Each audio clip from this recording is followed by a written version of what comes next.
My name is Attorney Ahmad Cruz, and I have the privilege and the honor of standing beside Mr. Edrick Faust during this case. First and foremost, I want to thank you all for your sacrifice in taking time away from your families, your jobs, and your very important matters to sit and listen to the evidence the state presents in this case. We intend to get you all home as quickly as possible once you have all the evidence that you need to make a decision and not a moment before. First off, you can see on your screens, I'd like to tell you what happened. You all sat through 5 days of jury service and no one ever explained to you what happened. Then we're going to talk about how this is a crime of opportunity, the evidence that you were here supporting that this is not, let me put it this way, you'll hear evidence supporting that this is a crime of opportunity.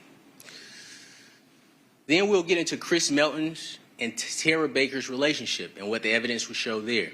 That is going to be very important in this case to understand what was going on with Miss Baker and Mr. Melton before she passed.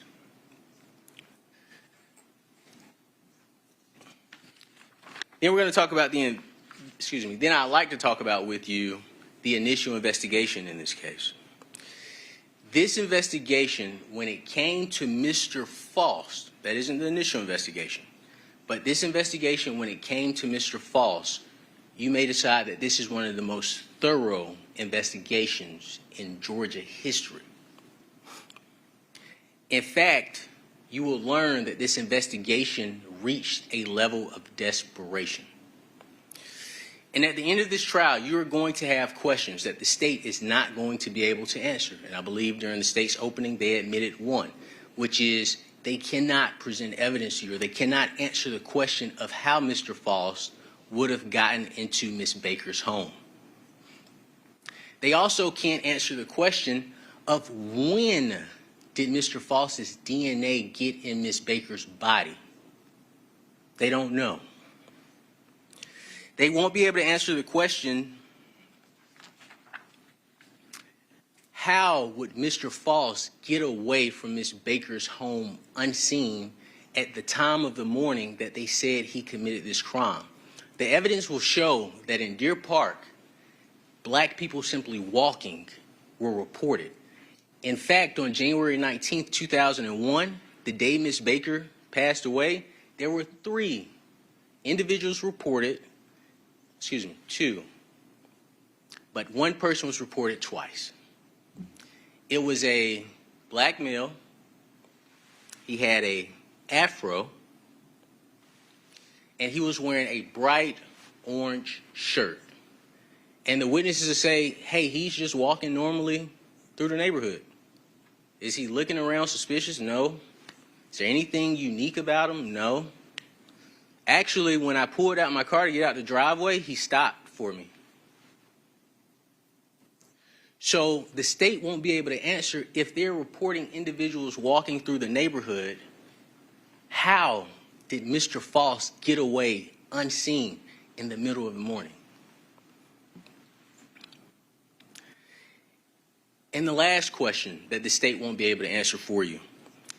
If Mr. Faust killed Miss Baker, why was the hair that was found on her body, around her body, in her hand, and on the murder weapon of Caucasian origin? You will hear evidence in this case that there is not a shred of evidence that puts Mr. Faust, let alone a black person, in Miss Baker's home. All of the evidence, including the gift Miss Baker left in her hand for police, it's Caucasian hair. Now, the state, these questions have to be answered with evidence, not speculation, not with sensationalized media coverage, and not with unsupported conclusions. These are questions the state must answer for you with evidence and proof. The state may spend a lot of time talking about Mr. Faust's DNA. That is not at issue in this case. DNA is not at issue in this case. But they may spend a lot of time talking about Mr. Faust's DNA being present among, as they presented to you, the multiple DNA profiles that were found and identified. But you may find yourself asking this question at the end of the state's presentation of evidence. How does Mr. Faust's DNA simply being in Ms. Baker's body, along with someone else's DNA profile, establish that he is the person that killed Ms. Baker?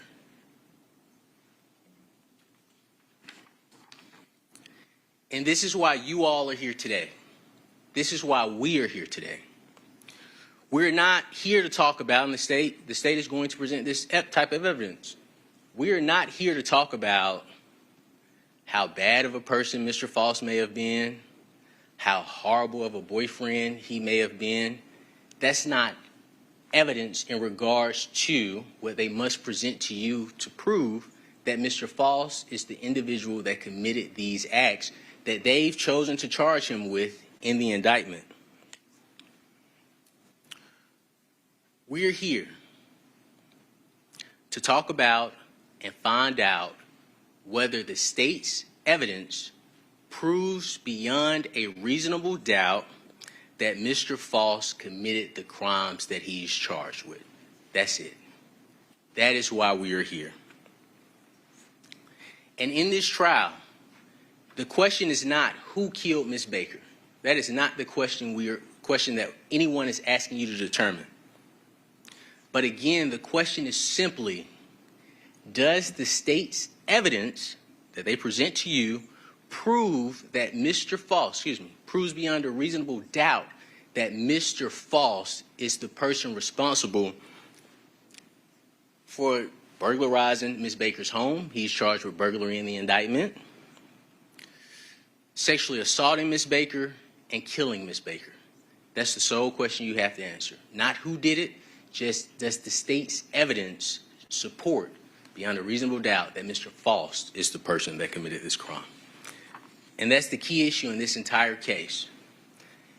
And you may get distracted by emotion in this case. You may get distracted by your dislike of Mr. Faust's life choices. But you cannot lose focus, and you cannot forget why we are here today.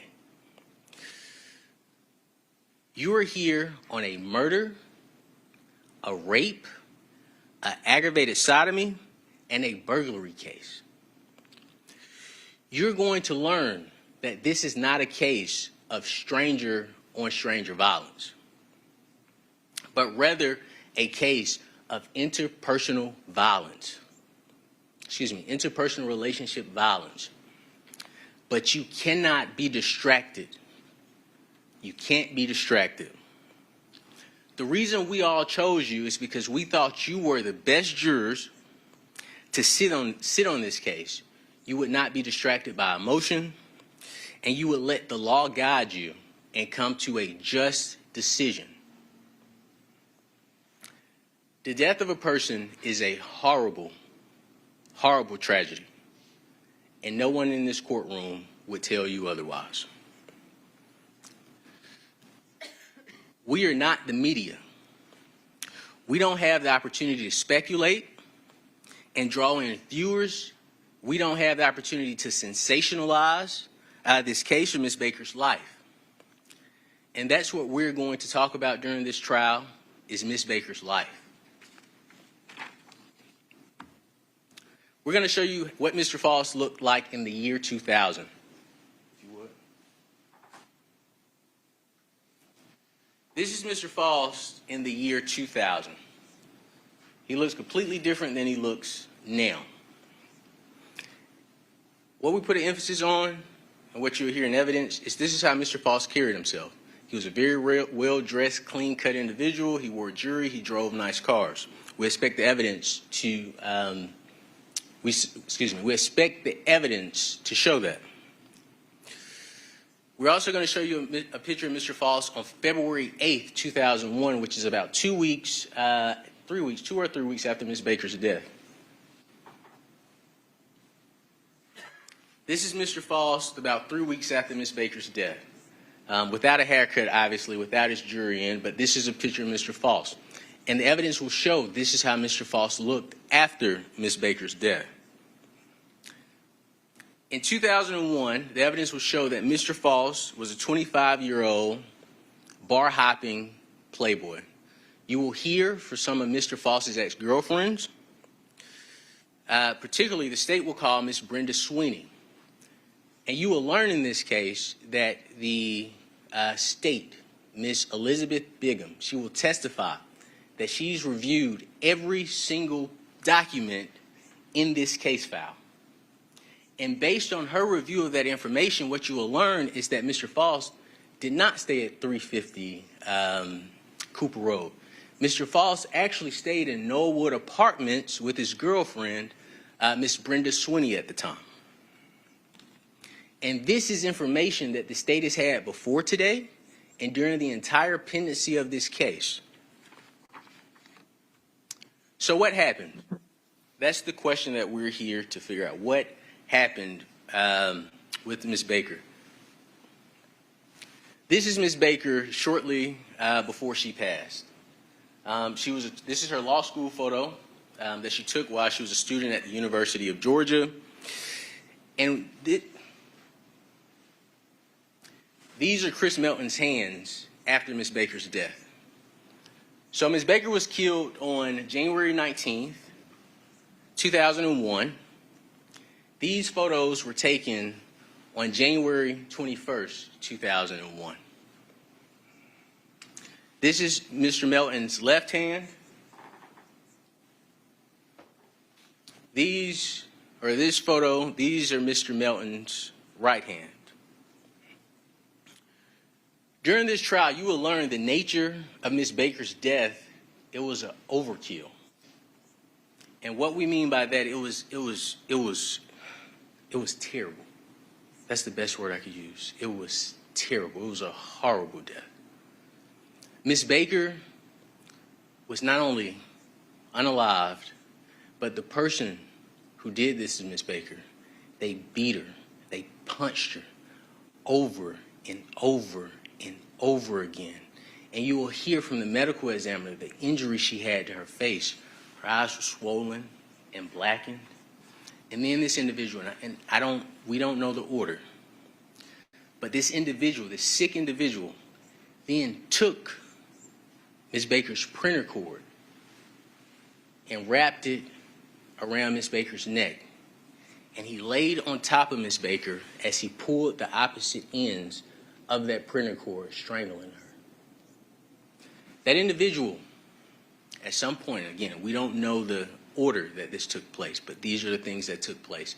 This individual at some point walked to Ms. Baker's kitchen, pulled out a knife out of her knife block, and then stabbed Ms. Baker in her neck. And you'll hear that Ms. Baker was stabbed on the right side of her neck. This wasn't enough for this individual. This individual then went into the living room of the home, took Miss Ashley Hall's chenille blanket off of the couch, went and turned on the eye of the stove. They put the blanket on the stove, and when this blanket caught a blaze, what occurred was this person walked back into Miss Baker's room while Miss Baker laid on the floor, still grasping for air, and you will hear that there was shooting in her lungs. He places this blanket on the bed, and then this person takes your laptop, and you will hear back in 2001, laptops, cell phones now are like laptops. Back in 2001, laptops were like cell phones. They would have all your personal information. But this person takes her laptop, he then closes her door, locks it, goes to her bathroom door, and you saw a picture of it in the States opening, closes the bathroom door, locks it, and takes his time to clean up Miss Baker's house. As the state mentioned in their opening, this person wiped down the door. This person wiped down the stove handles. This person wiped down the back door. This person wiped down the windowsill. And when firefighters obviously fired a couple of hours later, the fire burst through the roof, you will hear from firefighters that in order to get in this home, they had to kick in the door. And it was deadbolt locked. And the type of doors you'll learn that Ms. Baker had, the top lock has a key that you can put in. You have to unlock it to unlock the deadbolt. The bottom lock from the inside, you can just twist it. They have to kick in the front door. It is deadbolt locked.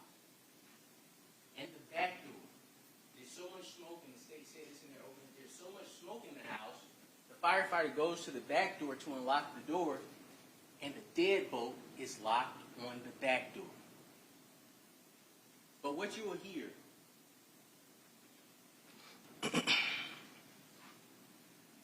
is that when firefighters found Miss Baker, the individual that did this to her, this was somebody she was comfortable being naked around.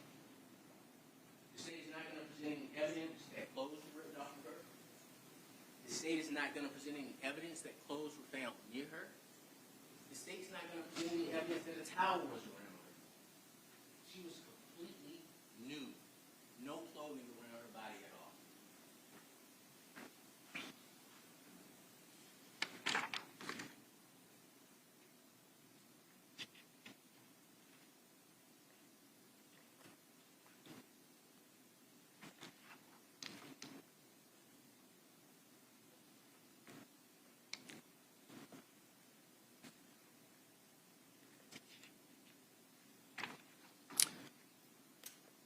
Now, while this individual was strangling Miss Baker, you don't leave the right to or bring your life to state. That is, we intend to present is that Miss Baker was scratching at this individual's hands while he was trying to strangle him. While he was choking him, Miss Baker was trying to get him off of her. While he was choking him, Miss Baker was grabbing his hair, trying to get him off of her. And the forensics evidence, and we'll get into the forensics, I won't go there now, but the forensics evidence will support that Ms. Baker was fighting for her life.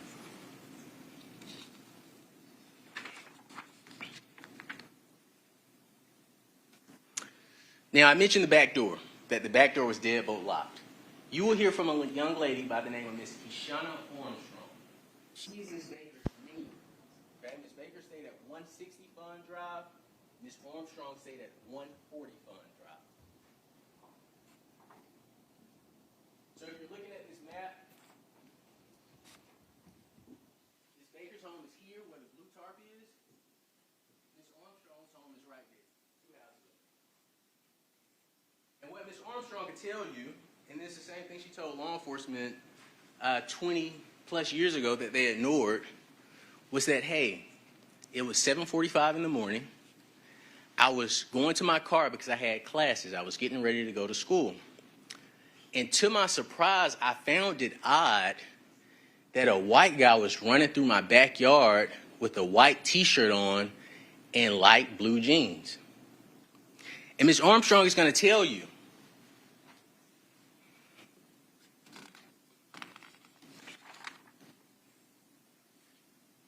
you'll see a photo of it, but Ms. Armstrong is going to tell you, she's going to testify. And what she'll tell you is this person, I can't remember the face because it's been 24 years ago. And you'll learn police never followed up with it. They never showed her a photograph of Chris Melton. And as the state said, Chris Melton was the center of the investigation, right? But they never showed her a photograph of Chris Melton. They never gave her a photo lineup. They said, hey, do you recognize anybody in this photo lineup? So what she'll come in and testify to is, hey, I don't remember the person's face. I can't really remember the person's hair, but I do remember the person having the exact same color hair as Chris Melton. That's what Ms. Armstrong is going to tell you.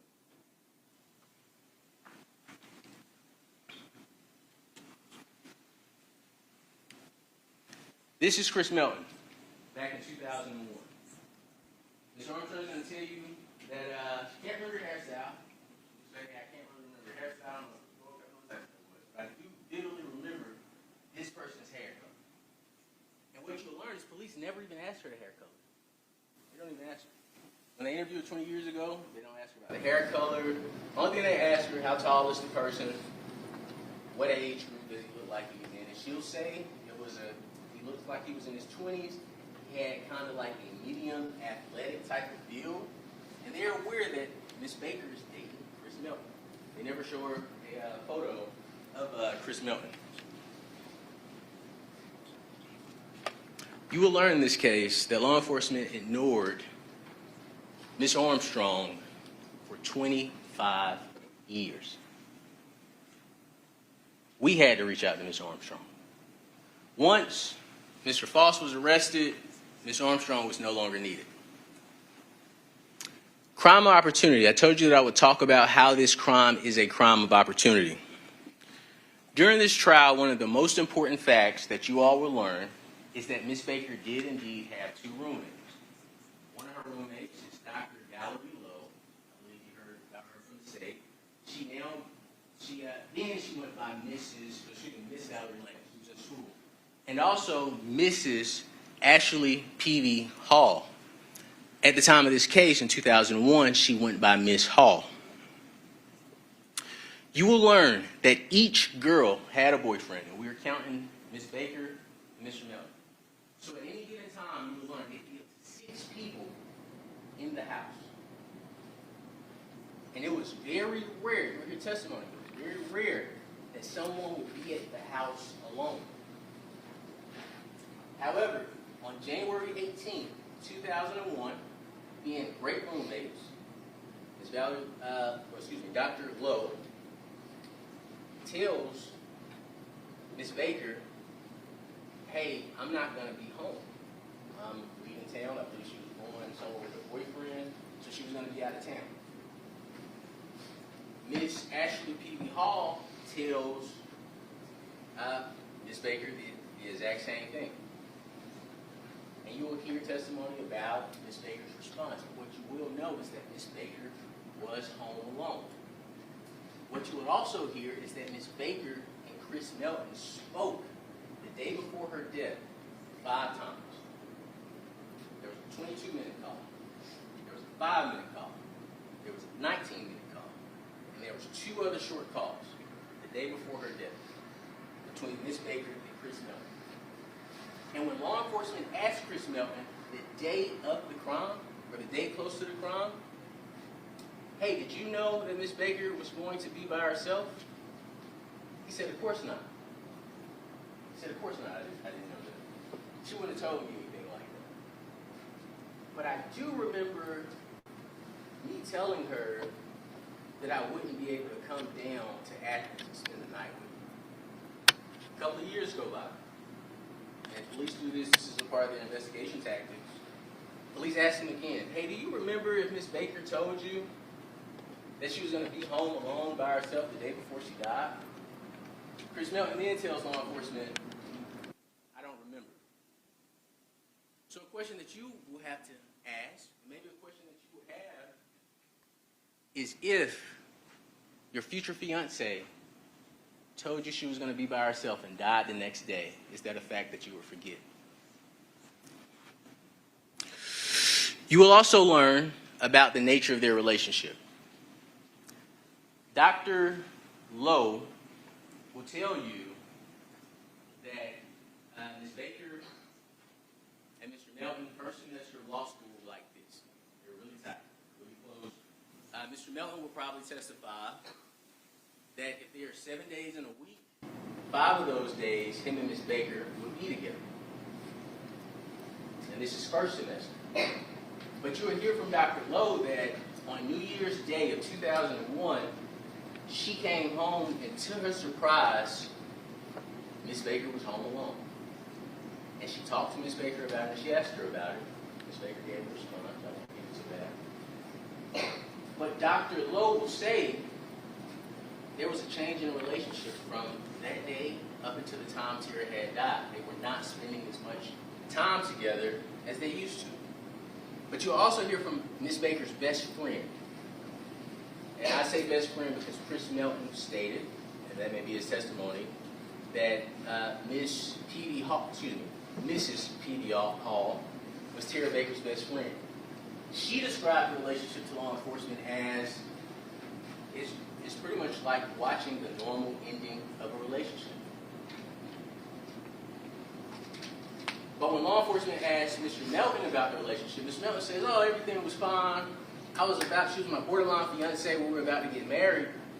It wasn't until 5 months later, in June, when law enforcement approached Mr. Melton and said, "Chris, we heard about a fight that you and Tara had the week before her death. Do you know about that?" And for the very first time, he admits that there was trouble in paradise. He says, "Oh, yeah, I know about that. It wasn't a big deal. It was something minor." Now, in the evidence that was provided to us, it wasn't provided to us. You'll learn that we don't have any information on what that fight was about except what Chris Melton said it was about. But it also matches up with Chris Melton's timeline. Chris Melton, when he interviewed with police in 2024, he told law enforcement that he had not seen Tara Baker in 10 days. Okay? That is a very important number. He said that I had not seen Tara Baker in 10 days. That 10 days lines up with their last fight. When Chris Melton said, "Oh, 5 months later, I remember this fight." That is an important date to remember. Because in 2001, when Chris Melton was asked, or matter of fact, he wasn't asked, Chris Melton was told that there was DNA evidence in this case in 2001. When they told him it was DNA evidence, Chris Melton volunteered, "Oh, I was just with her 6 days ago. She was at my parents' house, and we had sex 6 days ago." And then he asked, "Did y'all find semen or anything on her like that?" But this is the issue. Law enforcement failed to follow up. They met with Chris Melton's parents, and you would think it's a significant piece of information that you saw a young lady that died at your home the week before she died. The parents never mentioned or confirmed seeing Tara Baker at their home the weekend before. What's verified based on Chris Melton's own words, twice, 2024 and 2001. He saw her 10 days before she died, and they had a fight the week before, which will line up with that 10 days.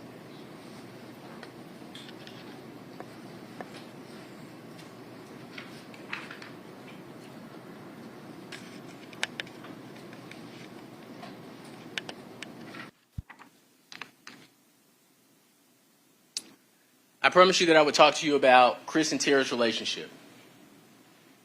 So this was a relationship where these individuals met at Georgia Military College. Chris was in school as a pre-med major. So pre-med is pretty much when individuals are going to school to become doctors. Miss Baker was in school to become a lawyer. So these individuals were equally yoked when they met. Miss Baker graduated school, and of course, as you know, she entered law school. Mr. Melton dropped out of school. And what happened when Mr. Melton dropped out of school, Miss Baker, she moved to Athens to attend law school. And I'm sure Chris Melton knew he had an amazing woman. He followed. And he didn't follow and move in with Miss Baker. What he did, he followed and moved into a room of someone else that Miss Baker introduced him to.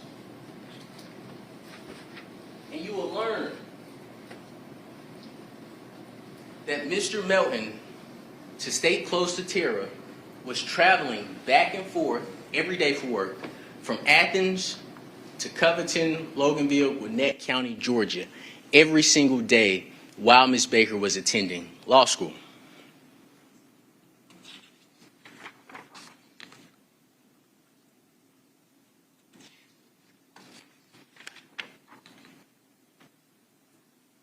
You will hear that towards the end of 2000, as I mentioned, that Ms. Baker was distancing herself from Mr. Melton, and she was developing a friendship with another individual, an individual that was in her profession.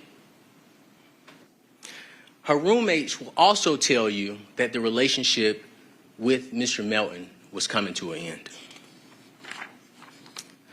Now, this is the biggest thing I want you to focus on during the closing. During the evidence, is Chris Melton's behavior after Ms. Baker died. This is going to be extremely telling evidence. Ms. Baker dies on January 19th. On January 25th, Mr. Melton goes to Miss P.D. Hall's home to spend the weekend with her and her boyfriend, the family. On the 25th, he calls a girl by the name of Lisa Tucker and invites her on a lunch. No, let me change it. He goes on a lunch with her. I'll say that. He goes on a lunch. I don't want to misstate anything. We're talking within a week of his borderline fiance dying. Then on this next day, after he set up a lunch with Miss Lisa Tucker, he then calls a woman by the name of Holly Hufford and sets up a lunch with her as well. And Miss P.D. Hall went to this lunch with Chris and Miss Holly Hufford, and she took her boyfriend at the time, Chris Hall. And what she'll tell you, or what the evidence will show, is that during that lunch, Miss P.D. Hall witnessed Mr. Melton flirting with Holly Hufford and even rubbing Miss Holly Hufford's back a week after his girlfriend has just died. And when Miss Ashley P.B. Hall says, all right, me and Chris are leaving, Chris Hall, her boyfriend is Chris Hall, me and Chris are leaving, Mr. Melton explained to them that he was going to stay and hang out with Miss Hufford. And this, again, is within a week of his borderline fiance being brutally murdered.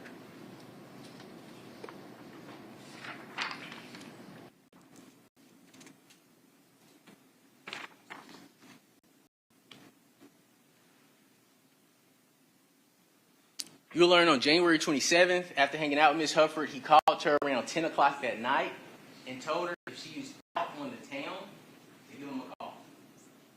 Again, this is a week after his girlfriend has just been brutally murdered. Miss Hufford did not give Mr. Melton a call. You'll also learn that there was a candlelight visual for the woman that Mr. Melton claimed he loved. Experienced death, death is like a fish, losing it in instance. There was a candlelight visual held for Miss Baker. And instead of going to that candlelight visual for Miss Baker, for his girlfriend, Mr. Melton told law enforcement, because they had to confront him with this information. This is nothing that he told law enforcement. They confronted him with this information. Mr. Melton told law enforcement that, yeah, I knew about the candlelight visual. I knew about it for about 4 days. But, Lauren, she already had these tickets to this country concert at Turner Field. And, she told me that, she talked me out of going. She said that, Chris, that isn't somewhere you need to be. So instead of going to his girlfriend's, if they were still together, his girlfriend's candlelight visual, he went to a country concert at Turner Field with 2 other couples. It was him and Laura Sherling. It was Laura Sherling's mom and dad, and it was also another guy and gal couple.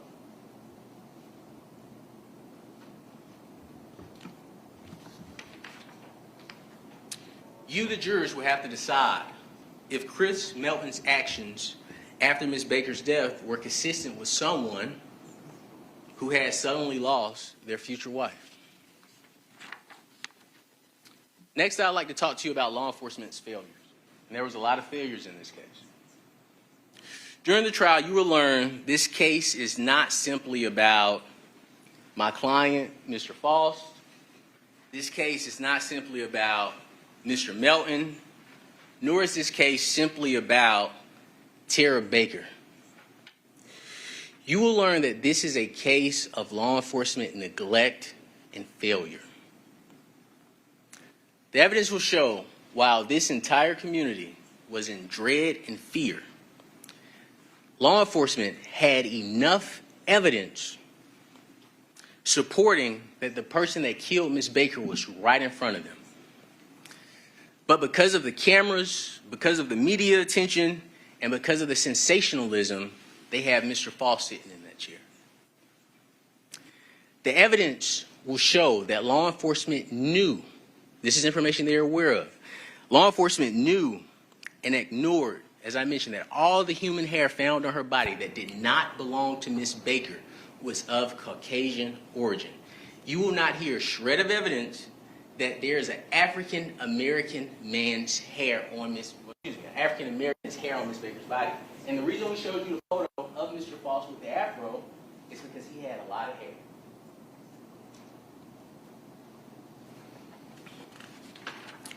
The evidence will show that law enforcement conducted a DNA test. A DNA test was done. This isn't the first DNA test. A DNA test was conducted on a pubic hair found on Miss Baker's butt. Now, in this case, and the state has already told you this, so I'll follow up with it. In this case, it is undisputed that Miss Baker was sexually assaulted anally. A piece of evidence that law enforcement had was a pubic hair was found on her buttocks. They conducted a mitochondrial DNA test on this hair. And the results of the test was that Mr. Melton could not be excluded as the contributor of the hair. This is information law enforcement had. Law enforcement knew, and this science is now not good science. I do want to be very clear with you. So we're not talking about it because of its scientific purposes. We're talking to you about it because they knew this information. There was a hair found on the murder weapon, Miss Baker's murder weapon. So on the cord that was used to strangle her, the cord block was next to Miss Baker's head. I'm sure you'll see photographs of how Miss Baker was found. On this block, they found hairs, human hairs. And one of the hairs, they did a test. It's not good science anymore. I want to make that clear. But at the time in 2001, law enforcement knew that that the scientists had determined that this hair was similar to Chris Melton's hair. And law enforcement ignored it.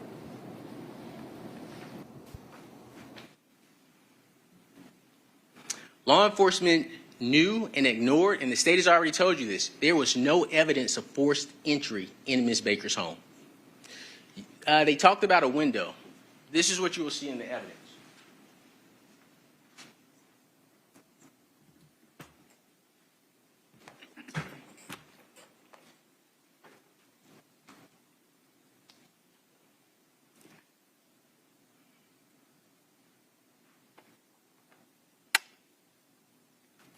Can we? Sure.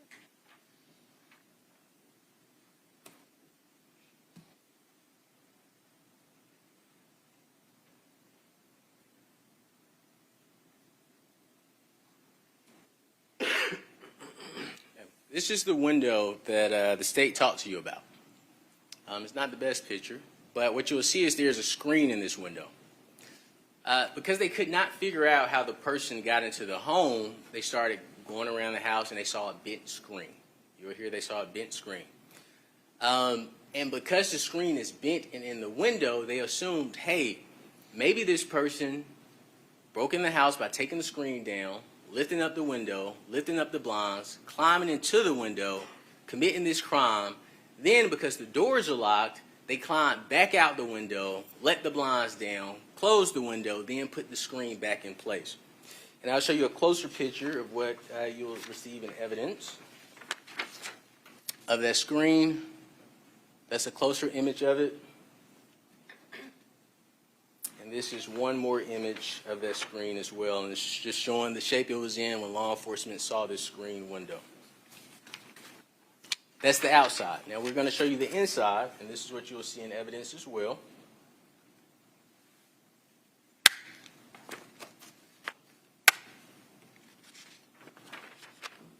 This is the inside of that window. Chair in front of the window, blinds down, unruffled, but this is how they're alleging Mr. Faust entered into Ms. Baker's home and exited Ms. Baker's home to commit this crime.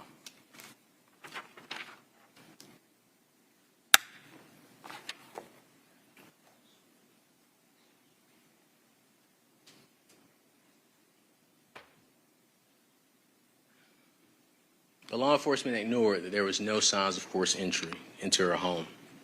They ignored that both the front doors were deadbolt locked and the back doors were deadbolt locked. Law enforcement knew and ignored, and this is very important too, because Mr. Faust is charged with a burglary. Dr. Lowe will tell you that in her room, I think she had a change jar with money, she had jewelry in her room, she had electronics in her room, and nothing was touched. Nobody had even rambled through her room. You would also hear from Miss Ashley P.B. Hall, who will tell you, you may even see images, but you will learn that she had jewelry in her room and she had electronics in her room, and nothing was touched or taken. Nothing was rambled through. Then you will hear about Miss Baker's room. Miss Baker had heirloom jewelry in her room. Heirloom jewelry. She had diamond earrings in her ears. And the only thing that was taken is a personal item, which was her laptop. Police ignored that fact.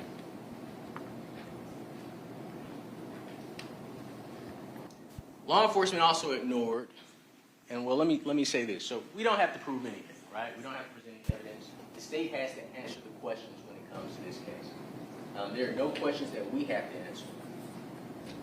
But something that law enforcement knew and ignored was after Ms. Baker's death, a young lady volunteered. She called in to law enforcement and said, hey, I believe Ms. Baker was out at a Mexican restaurant with me the night before her death. This young lady's name is Jessica Gann. And we're either get it through Ms. Gann or we're get it through the law enforcement officer she told it to. But she said, hey, Ms. Baker was out with me the night before she died. She said, we were at a Mexican grill, and, I don't know if it's her, but I believe it was her. Blonde girl, she was talking about law school. I think I heard her. Law enforcement never followed up on this information. Law enforcement never showed Ms. Gann any type of photo of Ms. Baker. Law enforcement never followed up on her to figure out, okay, what more information do you have? They never even confirmed whether or not it was Ms. Baker she saw. They just ignored it.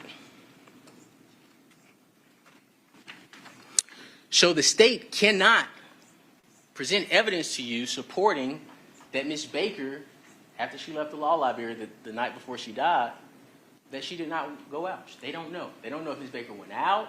They don't know if Ms. Baker went home. They just don't know. And they don't have any evidence to show one way or the other. Now, they mentioned Chris Melton's alibi.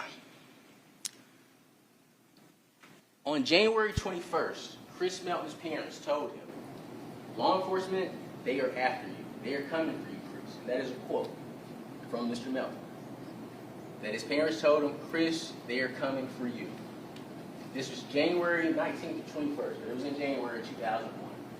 Police wait 4 months to go speak to Mr. Melton's parents after they have already told him 4 months prior that they are coming for you. And mind you, Mr. Melton is staying with his parents now.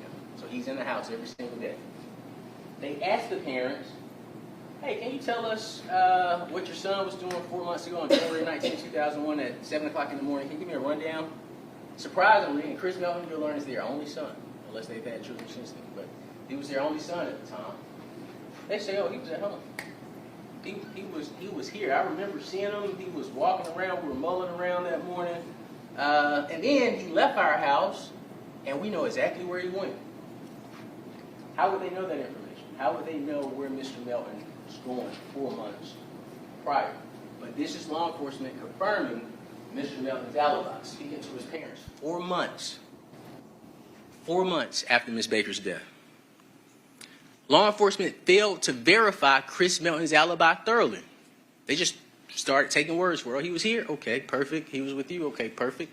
And this is the important thing in this case. The most important time in this case is 7 a.m. to 9 a.m. Whatever happens after 9 a.m., it doesn't matter because the murder has taken place. So 7 a.m. to 9 a.m. Remember, Ms. Kashana Armstrong at 7:45 said she saw this guy running. 7 a.m. to 9 a.m. is the most important window in this case. Law enforcement also waited 4 months to try and get Mr. Melton's phone records. They waited 4 months after Ms. Baker's death to try to get the phone records for his apartment phone, and that may or may not be important to you all, but to get the records for his apartment phone and his parents' phone call records, resulting in those records being lost forever. So what the state will not be able to present to you in defense of Mr. Melton is that, hey, we have these phone records showing where he was. Those records were lost because law enforcement did not act to get those records.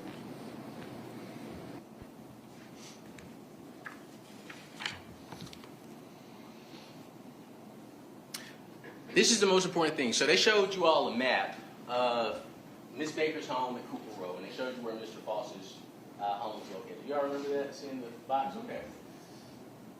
This is what law enforcement, excuse me, this is what you want here. They did a neighborhood canvas. They had a roadblock, all this great stuff. Things you want here. One, they did not talk to the residents on the other side of your apartment. They could have simply went to 350 Cooper Road and knocked on the door. And they would have had all the information they needed about Mr. Faust because, as they mentioned, 350 Cooper Road was his stepmother's home. So she could have gave them all the information they needed. Two, law enforcement was aware, because you would hear Ms. Diggins say that, hey, I've looked at every document in this case. They were aware that Mr. Faust or his grandmother, if they notated them, I don't know how good their notes were, but those were not two individuals that were notated as individuals that they spoke to around the time of Ms. Baker's death. But this is a fear of theirs, because if they're saying that Mr. Faust stayed a block away, they're basing that on him saying, hey, I stayed at this address for 40 years. But again, they didn't go and interview those folks. They interviewed people in Deer Park, is what you'll learn, in the neighborhood that Ms. Baker stayed in.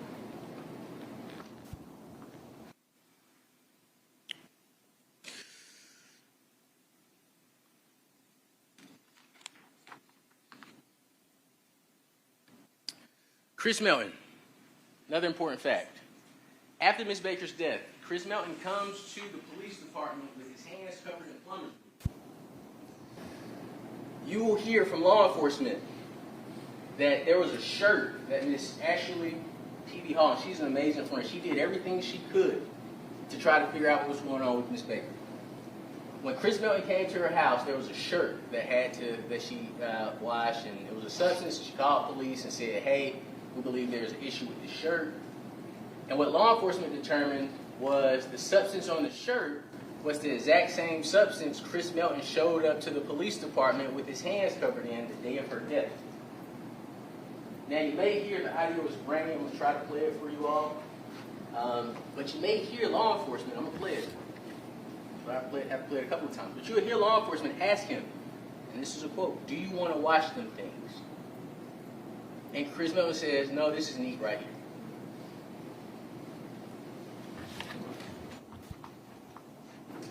They never searched Chris Melton's apartment. They never searched Chris Melton's car for blood. There's a gentleman you'll hear about by the name of Lindsay Baker. He begged, you'll hear, he begged law enforcement, search his car. Did you search his car? Did you search his car? But what you will learn is, and the state already told you this, when Chris Melton came to Athens, he didn't bring his truck back. He rode in Josh's truck. And law enforcement never searched his car for blood. They didn't care. You won't hear evidence presented by the state that they searched Mr. Melton's car. You won't hear evidence by the state that they searched Mr. Melton's apartment. You won't hear evidence from the state that they searched Mr. Baker's parents' home.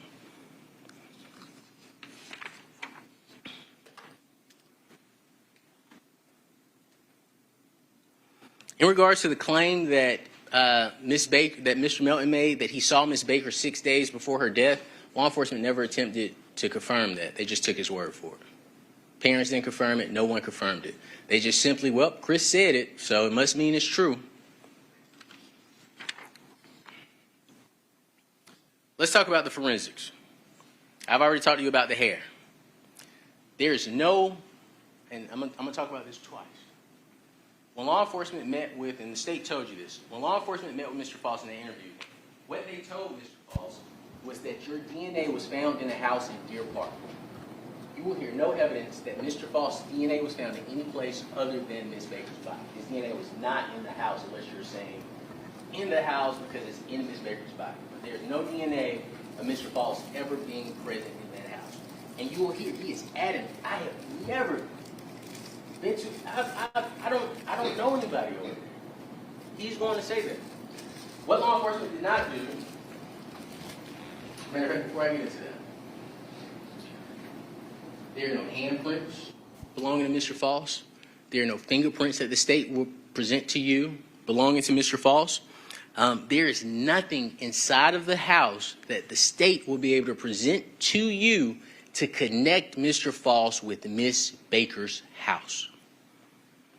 The state wants you to believe that Mr. Faust is smart enough to enter Miss Baker's home, fight with Miss Baker, kill Miss Baker without leaving a trace of evidence behind, sexually assault her, right, because they're charging him with aggravated sodomy based on the allegation that he sexually assaulted Miss Baker anally, but sexually assaulted her without leaving any identifiable DNA behind, then escaped Deer Park just unseen.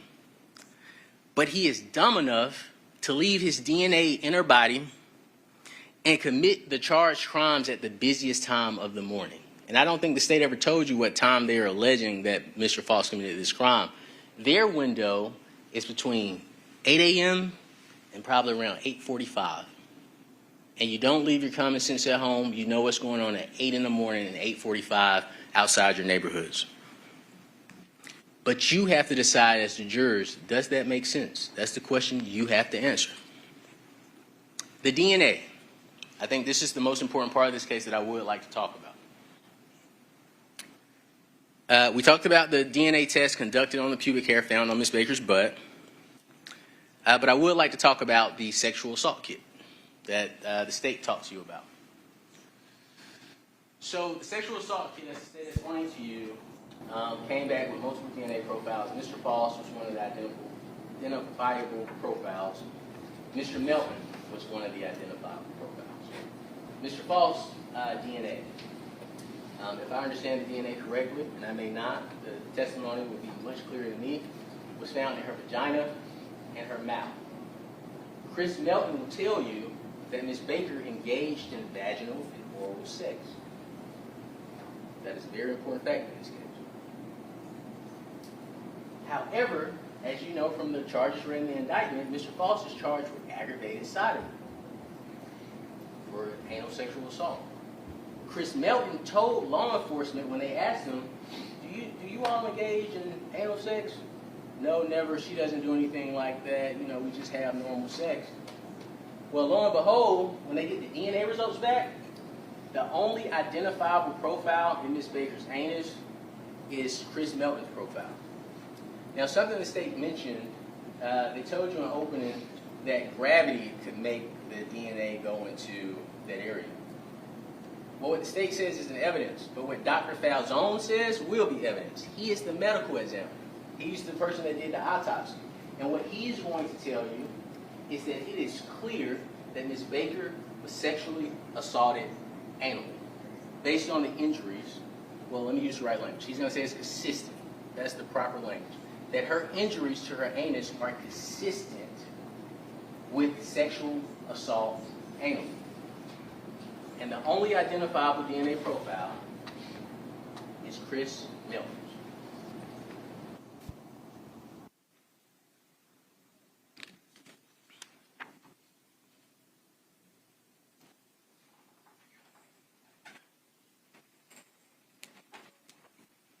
The state will not present any evidence to you supporting that Mr. Faust ever engaged in anal sex with Ms. Baker. It is important that you focus on the evidence that is presented. He is charged with aggravated sodomy, and his DNA is not even identified in her anus.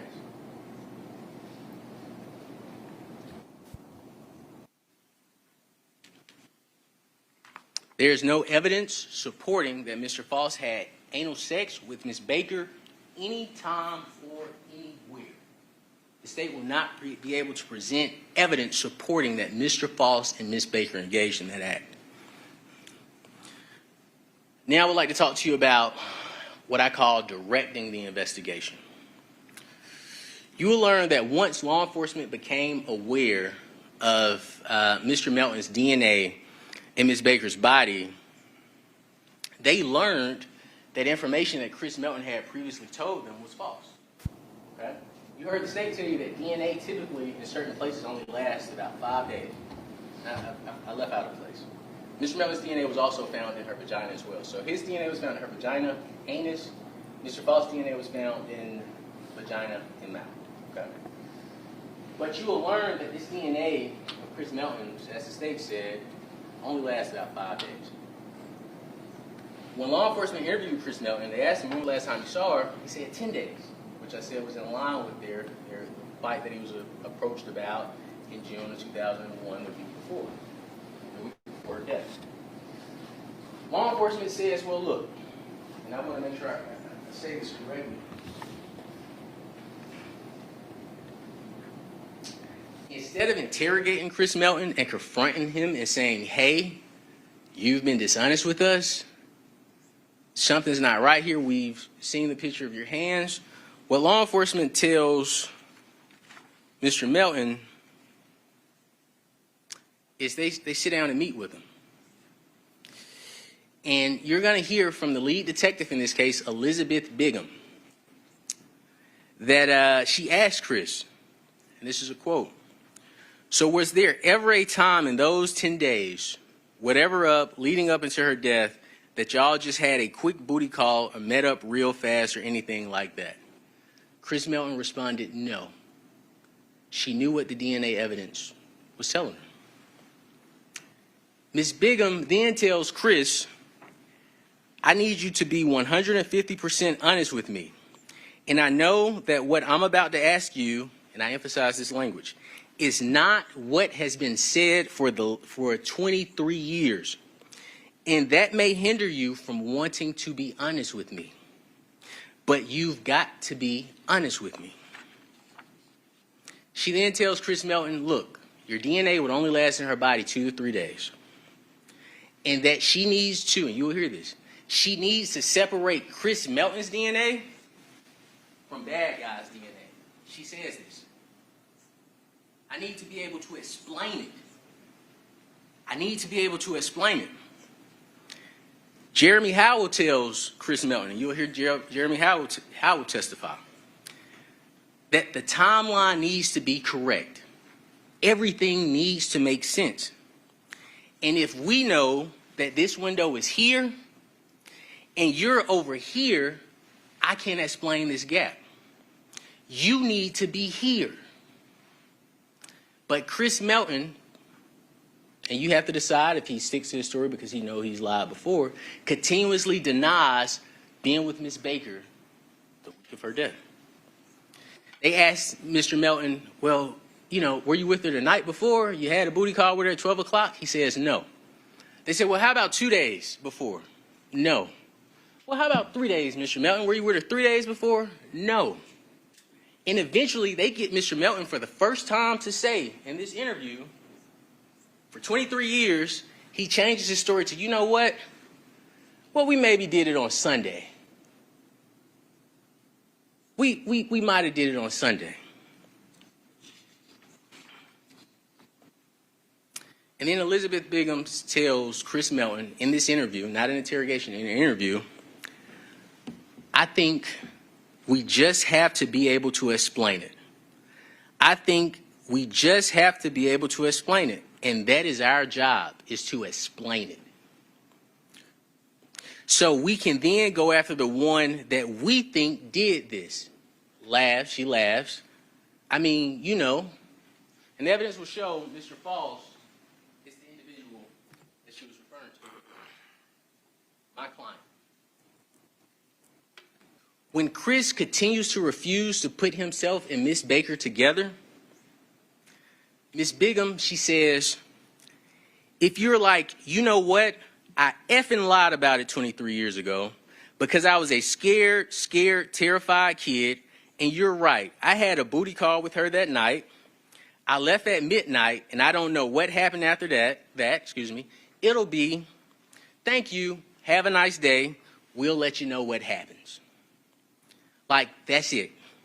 We just want to be able to explain it and make it make sense so we can focus on this, you know? So they can focus on this. So they can focus on this. You'll learn the lead investigator in this case, Elizabeth Bigham, told Chris Melton it was okay if he changed his story or changed his timeline of when he was with Miss Baker. And if he admitted to lying to police for 23 years so that she could explain away his DNA and put the focus on Mr. Faust and the responsibility for Miss Baker's murder on Mr. Faust, everything would be okay. She would explain it away. When Mr. Melton would not help Miss Bigham explain away his DNA, despite the 23 years of conflicting statements from Mr. Melton, and evidence, and you have to decide, but evidence pointing away from Mr. Faust's involvement in this case, the allure of being a hero, the allure of being on TV, being the officer to solve the 23-year-old Tara Baker case became too strong. And we ended up in the courtroom before 12 jurors to decide Mr. Faust's fate. The allure of being on TV became more powerful than following the evidence. And on May 9th, 2024, while Mr. Faust had just finished working, he's at Walmart buying a Simply Lemonade. Police cars swoop in on him and put him in handcuffs and arrest him. Solely because, and this is very important, and follow the state's timeline, solely because his DNA was present in Miss Baker's life. At the time of Mr. Faust's arrest, which you will learn, it's not, and this is, we told you, this is not a DNA case. We didn't come here to fight with DNA. You will learn Chris Melton's DNA is present, unidentified DNA is present, Mr. Faust's DNA is present, and based on his DNA being identified, he was arrested and charged with burglary based on DNA alone. He was arrested and charged with aggravated sodomy in the anus, even though his DNA isn't present. He was charged with 4 counts of felony murder. He was charged with malice murder, and every other count in this indictment solely based on his DNA being present, along with Chris Melton's DNA.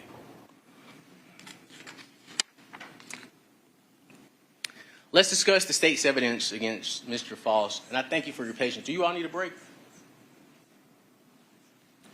Let's discuss the state's evidence against Mr. Faust. To meet its burden of proof to establish beyond a reasonable doubt that Mr. Faust killed Ms. Baker, the state is going to rely on, they're going to present evidence of Mr. Faust's DNA being present. Okay? That isn't anything we're fighting with. As I told you, Mr. Faust's DNA profile was not the only DNA profile present, but these are the questions you have to answer, or the state has to answer. Mr. Faust's DNA profile being present does not tell you why this crime occurred or how this crime occurred. And you have to ask for that evidence. It does not tell you when the contact happened. And we don't know. It's been 24 years, 25 years. They've charged him with rape. They have to present the evidence that it was rape. The only thing that we could possibly say that you're here in the testimony in this case is that maybe when she was out at the Mexican restaurant, we don't know because they never followed up on it, they came into contact. We don't know. But that's a question the state has to answer. If you're saying it's rape, explain to us why his DNA is there. If you're saying it's rape, prove it. It does not tell us how the contact between Miss Baker and Mr. Faust took place. I am going to object. If we can approach. May approach.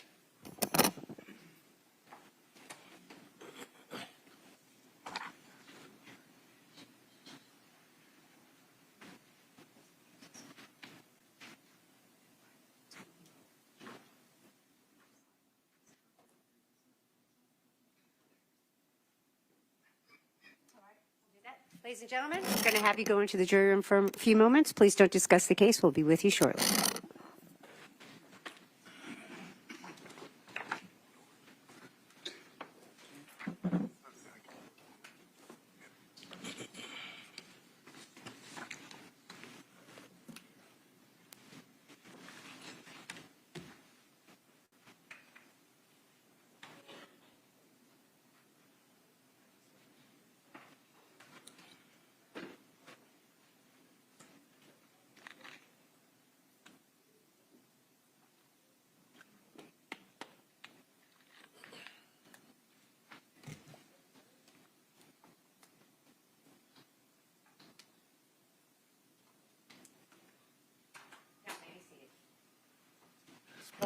You have a motion? Mr. Yelmanchilla. Yes, Judge, because I think this relates to the court's prior ruling as to 412 evidence, which I just think Mr. Cruz violated in a manner that borders on placing him in contempt, quite frankly. Mr. Cruz just intimated about the possibility of prior consensual contact that resulted in Mr. Faust's DNA being present in Ms. Baker's body outside of the complained of contact, which would be previous sexual contact that requires 412 notice, Your Honor. So I think Mr. Cruz has quite intentionally actually violated the court's order, which the court has made clear to him after multiple hearings on the issue. And so I'd like the court to instruct Mr. Cruz that that's, again, I guess for the third time now, that that's a wholly inappropriate suggestion to raise in any manner before the jury without having given notice, which he has repeatedly failed to do during the deadline set by the court, or from the point at which the court reiterated the fact that he had failed to procedurally give notice prior to today's date, which would be, well late of the time period in which he would have to do it. It would be 10 days late if he gave it today, but he has not. I would say further to the court that Mr. Cruz has represented to the court that he has no evidence other than what's in the state's file. Now, I guess he's making reference to this random tip that was received that Ms. Baker may or may not have been in a Mexican restaurant, which again doesn't say anything about her alleged contact with Mr. Faust. So there is no evidence supporting this, which is a finding the court would have to make, even if Mr. Cruz had provided proper notice, which he has not done, and now in opening statements after a week of jury selections has intentionally violated the court's order. So I'm asking the court to instruct Mr. Cruz not to engage in any further statements regarding that type of allegation, as the court has already instructed him, and to refrain from engaging in any questioning after opening statements, as is prohibited by Rule 412. So that's the state's objection, that Mr. Cruz has intentionally violated the rape shield law, and the instructions of the state is asking the court to give Mr. Cruz again for the third time. In just a moment, sir. Yes, of course. Ms. Satterfield, are you able to read back the question prior to the objection? Are you able to do that?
If you would you mind reading that to the court? Thank you.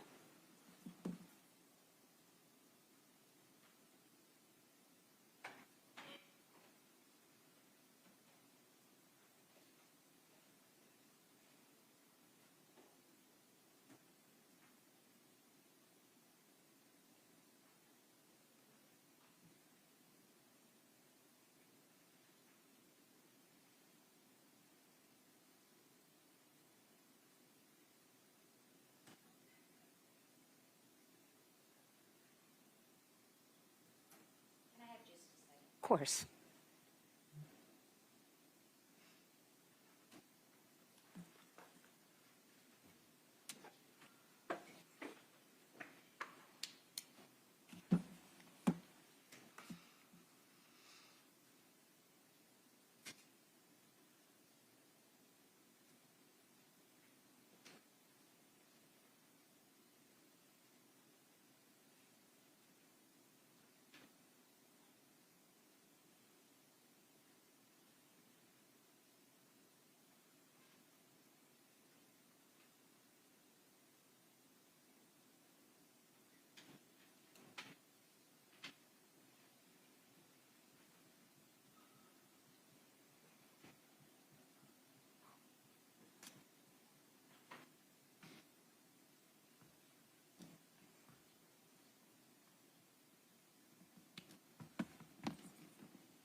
unable to find it?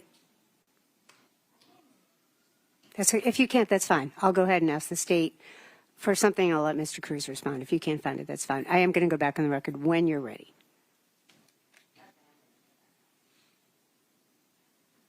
You good? Thank you for trying.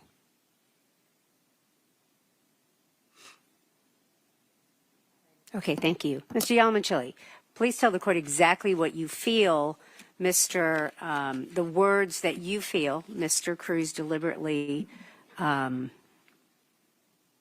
said to violate the order that the court gave. Yes, Your Honor. So Mr. Cruz initially said the state can't prove when it is that Mr. Faust's DNA entered Ms. Baker's body. Mr. Cruz then said the police didn't follow up on this tip about the Mexican restaurant. Mr. Cruz then said it's the state's burden to prove that, and then said something to the effect of it could have gotten there when they had contact at that Mexican restaurant the night before the incident, essentially. Now, that's paraphrasing, but Mr. Cruz stated that there was a separate time when Mr. Faust could have had contact with Ms. Baker in a manner in which DNA would have been found in her mouth and in her vagina that is a match to Mr. Faust, which they are not contesting, Your Honor. So I think that is pretty clearly a violation of 24-4-412 when no prior notice has been made and no showing of competent evidence showing that would pass 403 examination has been presented to the court as required by 412. So that's the actions that I think that Mr. Cruz has taken in order to intentionally violate the court's previous instructions. All right, thank you. Mr. Cruz. So part of the state's case, Your Honor, is that Mr. Faust and Ms. Baker doesn't know each other at all. Okay, I was telling them that the only time, they could have had contact with each other at this restaurant.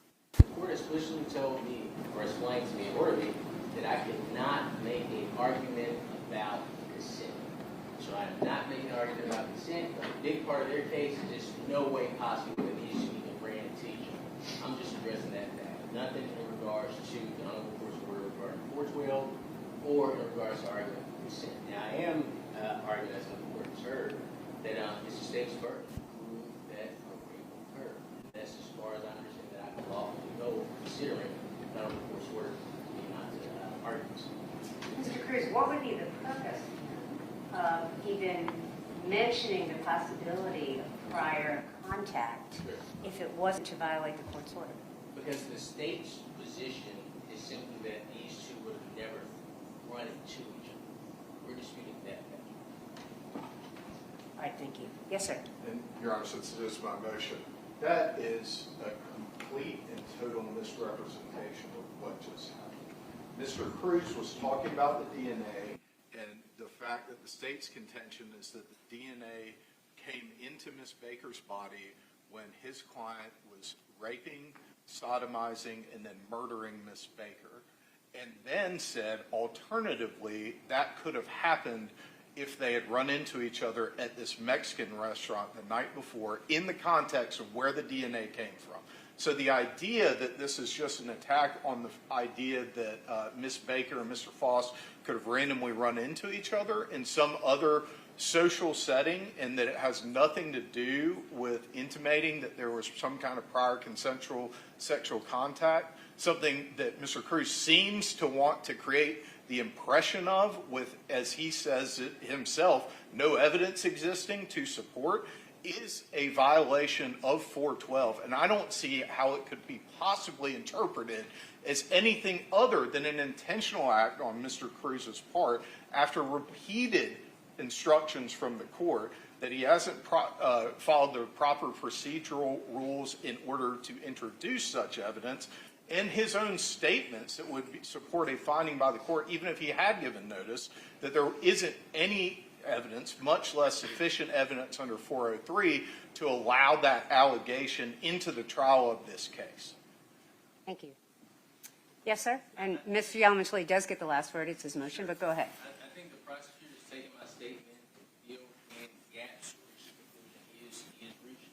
Your Honor, there's evidence in the case. If one of their positions is that, hey, these people never came into contact with each other, we're allowed to rebut the evidence by saying, hey, they never had contact with each other. I am not speaking of sexual contact. I am speaking of proximity. The state's position is just simply judge to object. We don't like it. I'll put it this way.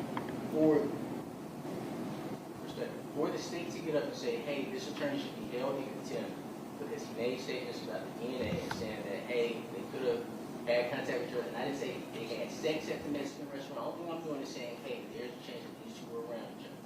I understand the honorable court's ruling, but to get up, object, and say, hey, this attorney should be held in contempt because he intentionally violated the court's order, that is not this. I have not said one time in this open, consistent with the court's order, consistent with my understanding of 412, that Mr. Faust and Ms. Baker have had sex. What I've said is the state, they're charging him with this offense, so they have to present evidence to support their allegations. And I've stated it multiple different ways, but that is exactly what the position is that I'm taking. Yes, sir. Anything else? Your Honor, Mr. Cruz just said that it was about the DNA in his response. There is no other way to interpret DNA that is taken out of an oral sample and a vaginal sample that is male DNA other than claiming some sexual act.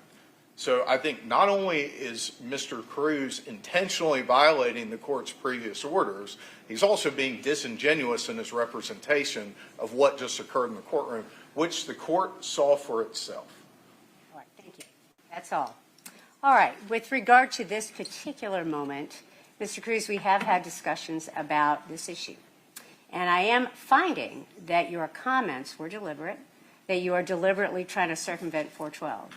I'm not going to find you in contempt because this moment is very similar to an argument you made about the state's comments about a word that you did not agree was appropriate.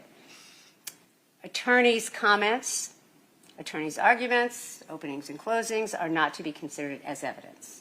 But I am offering this to you, Mr. Cruz, as a warning that it is imperative that you follow the court's order. I've made several rulings with regard to this case. You are not allowed to talk about any issues of consent. You are not allowed to circumvent 412 without a proper motion. You have not filed a proper motion with regard to 412. If you do, the court will hear it. The state is correct. Even if we do hear a 412 motion, you have to have evidence supporting your motion. It can't just be something that you throw out there and assume that is something that could be properly admitted. But until a motion has been filed by the defense regarding 412, my order stands, and you are not allowed to go down that road. Am I clear about that, Mr. Cruz? Yes, ma'am. All right, thank you. You may bring the jury back in. Thank you.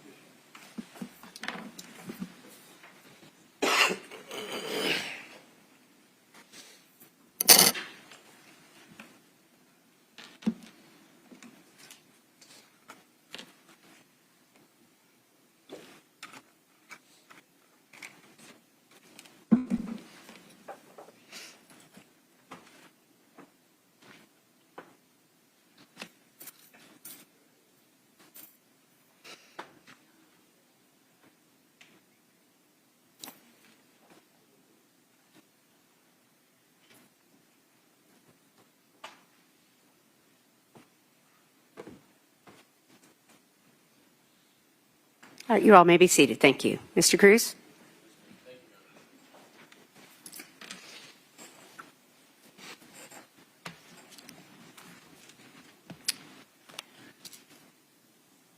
The state's evidence includes, we mentioned the DNA, but what they also intend to introduce, and this is the question you have to ask yourself with anything they introduce, how does this support that Mr. Faust is responsible for death, burglary, rape, and misbehavior? They intend to bring in a long-term girlfriend of Mr. Faust by the name of Miss Brenda Sweeney. Okay? Now, the thing is, Miss Sweeney and Mr. Faust were in a long-term relationship. They are not strangers. Okay? The state won't present any evidence of strangers coming in saying Mr. Faust broke in their house and did these terrible things to him. But what Ms. Sweeney will testify to, you may get 3 different things, because I believe we've gotten 2, okay? Police go to Ms. Sweeney's house when Mr. Faust is first arrested. The news is broken, right? She's getting phone calls. You'll see this if they present it. She's getting phone calls from people saying, hey, did you know, I don't know what I'm assuming. Pretty much she ends up saying that, I just got a phone call that Edrick has been arrested. So what happens is law enforcement goes to her house, and the way they find her, based on what the officer says, is police reports. Mr. Faust and Ms. Sweeney have a tumultuous relationship. They fought a lot. Okay, there are police reports of Ms. Sweeney calling the police on Mr. Faust and saying he beat her up, and she gets arrested because there's witnesses saying no, it's the other way around. She was jumping on him. You're going to hear testimony from Ms. Sweeney where she says, hey, Edrick hit me, and I beat him so bad I threw him into a DJ booth one time. Edrick took my car without permission. I went to his grandmother's house, and I beat him so bad he was trying to get me off of him, so he was scratching me, and other people had to come take me off of him. And she's going to give you multiple stories like that. But during this interview, it gets to a point where you'll see that this interview stops. And she says, hey, the worst thing I can say that Mr. Faust has done to me, he's hit me, and when the relationship is over and I'm with somebody else, he'll stop me. He won't leave me alone. Police don't take that as true. When they didn't get this scandalous story from Ms. Sweeney about how terrible of a person Mr. Faust is, and it's terrible to fight with your significant other, what they say is, Brenda,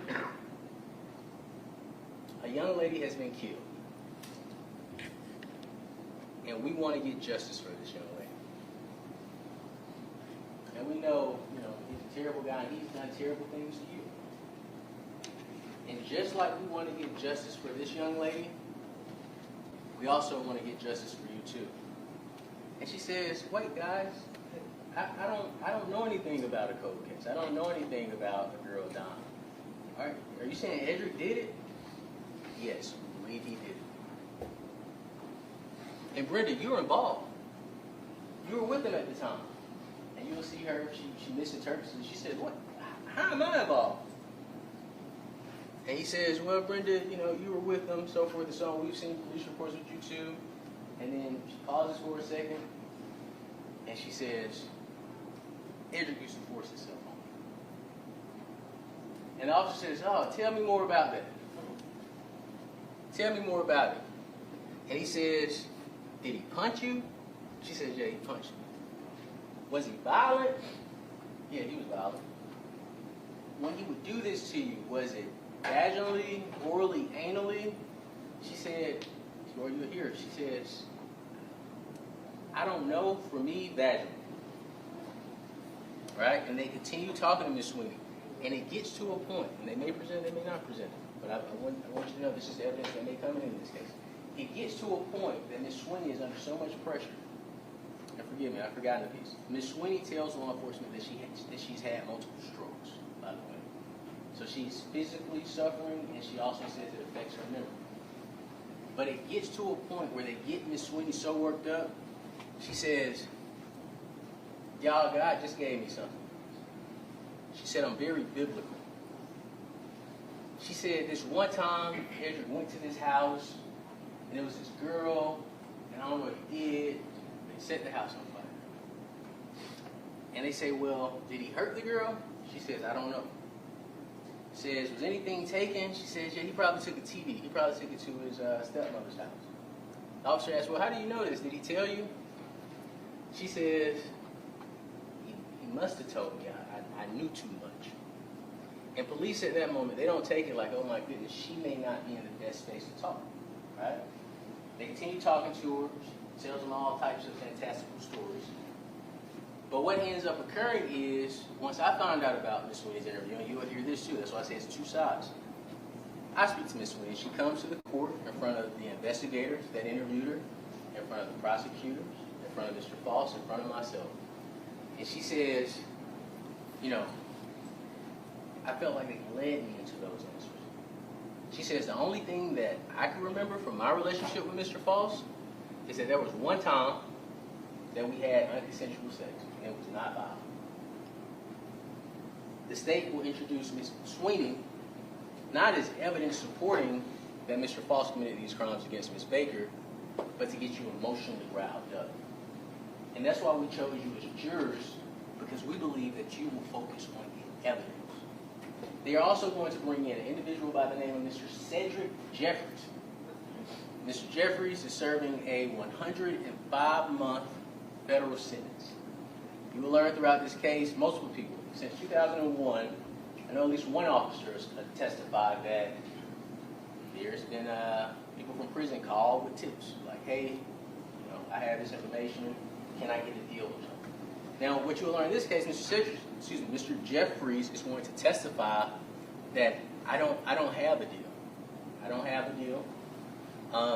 But what he will have to admit is that after he testifies in this case, he doesn't have a deal now, because it'd be terrible for him to have a deal now, because of course what we're talking about is deal. What happens after this case, after he testifies and says Mr. Faust told him in 2003 that he committed this crime, I'm going to get into the details for you. Prosecutors, federal prosecutors are going to meet with him. They're going to review the transcript. And if they determine that Mr. Jeffries assisted the state in this case, he is going to receive a benefit. Okay? And you have to consider that information in determining his credibility. But this is what he says. He speaks with, he sees the news. The news breaks of Mr. Faust's arrest. He's in jail. He says this, so you'll hear this. He admitted it or we'll play a recording of it. He's sitting there watching the TV. He sees Mr. Faust get arrested. Okay? He doesn't call police. He doesn't say, hey, correctional officer, come here. I know something about a crime. He calls his lawyer. You'll hear that he reaches out to his lawyer. And of course, we don't know what the conversation is with his lawyer, but he ends up meeting with the lead investigator in this case, Miss Elizabeth Bigham. When he meets with Miss Bigham, she says, hey, tell me what you know about this case. He says, well, when I was 14 years old, Mr. Faust came to my house, and he was saying, oh my goodness, I'm about to get into it with police because they know that I killed this girl in Deer Park. Okay? That is what he's going to testify to. So police ask him, why did you wait 20-something years to say that? And Mr. Jeffries says the most important thing, and the reason why he's testifying in his trial. Mr. Jeffries tells him, jail helps me remember things. But you will hear from Mr. Jeffries. That is the state's evidence.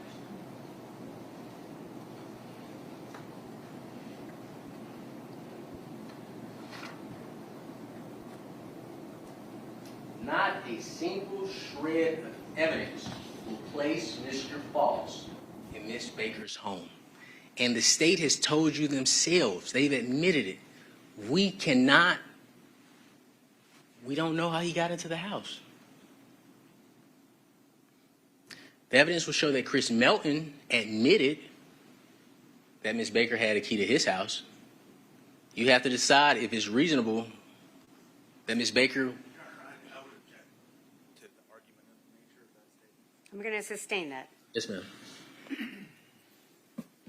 But the state will rely on Cedric Jeffries, who, when he walks in this courtroom, he is serving a federal sentence right now, 104 months. And this isn't the first case Mr. Jeffries has testified on. Now, he may admit it, he may not admit it. But Mr. Jeffries, at this time, has testified on 2 other cases. He is a witness that gets in on cases and comes and testifies for the state.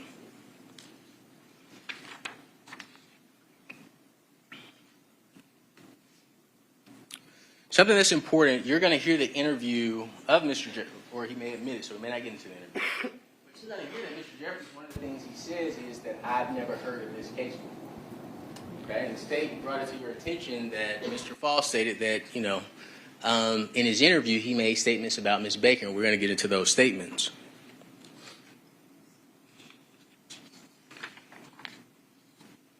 But before I get into those statements, I want to talk to you about sketches you'll see. The state is going to present sketches to you, okay? And what these sketches are of African-American men walking through Deer Park neighborhood, right? Police does a canvass after they find out about Ms. Baker's death. And during this canvass, they're talking to neighbors saying, hey, what did you see?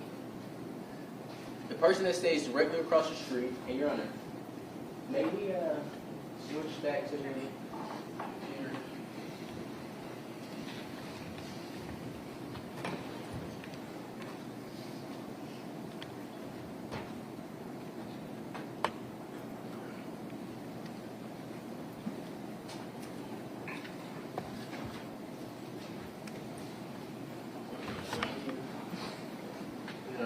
Your Honor. I thought I did, I'm sorry. Let me look.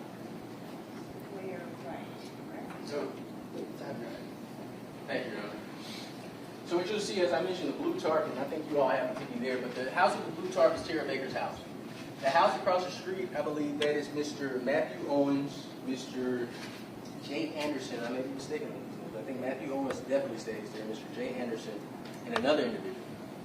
And when police come and talk to them, what they're going to tell you is that we see a guy in a bright orange shirt. And as you know, in UGA country, you don't wear orange if you're trying to be here. But we see a guy in a bright orange shirt. He's either wearing khakis or jeans, and he was walking in front of, down the street in front of Miss Baker's house. And the officer asked, "Can you describe him?" He says, "Yeah, he has like small afro hair, black male, orange shirt, jeans." They said, "Well, how is he walking?" He says he's just walking regular, just walking. But he says, "I leave to go away. I walk away from the window for a second." He said it's maybe 5 or 10 seconds he walks away from the window. And he says, "When I come back, that person is gone. I don't see him anymore." He said there's no way they could have made it to the end of the street because he says I could see both sides of the street. He said the person had to cut through the houses. And then you'll hear from Miss Tiffany Riker. And that individual, I think it's Jay Anderson, but the evidence will show the proper name. He doesn't do a sketch, just to be clear. But you will hear from Miss Tiffany Riker, who stays right here, this house here.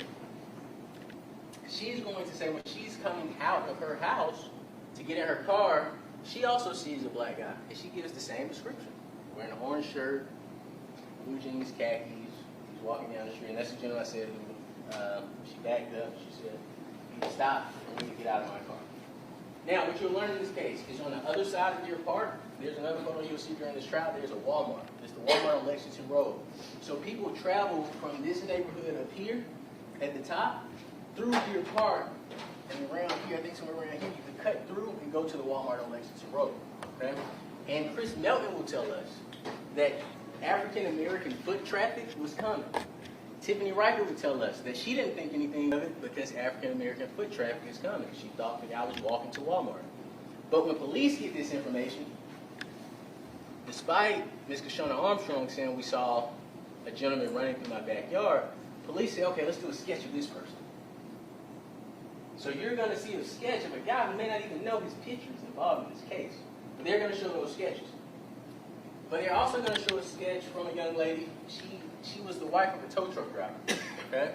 And the state may, they may change it because I'm about to say it, but the state may try to make this one person. Okay? But it's two different people. She says, "Hey, I see a guy. I was out with my husband. We were picking up a car. I saw a guy walking down the street." She says this guy has a heavy set face. He's kind of heavier looking. I can't really tell his body because of the jacket he has on. She says it's a bright jacket, but she says it's long sleeve, which is different from the individual that Ms. Riker and the individuals that stay across the street from Ms. Baker. Different from the individual they saw. They say, "Well, how was he acting?" She says, "Well, he was just walking down the street." She said, "I actually watched him in my mirror the entire time he walked, and he was just walking." So they said, "Well, did he have on a hat?" "No hat, no hood, just a jacket, just walking down the street." The state is going to present those pictures to you as Mr. Faust. They're going to say, "Hey, it's a black guy in the neighborhood. This is Mr. Faust." But again, the only evidence they could present to you is that this gentleman was just walking. One, heavier set in the face. Another, wearing a short sleeve orange shirt. One wearing an orange jacket. All right? But those are the sketches they are going to present to you. One of the sketches, and it's up to you to decide, does not fit the description given at all. And you will hear evidence, you will see those sketches, you will hear the information given by those witnesses about what the person looks like. But the photo that I showed you, Mr. Faust with the hair, they're going to say, hey, this is Mr. Faust with his hair, and these are the sketches. Ask questions about the sketches. Look at the sketches. Listen to the information that the state gives you about the sketches. And just to make sure I'm clear, the person that was reported walking in front of Ms. Baker's house, our position would be this is the same person that Ms. Riker saw coming down this way, just for clarity.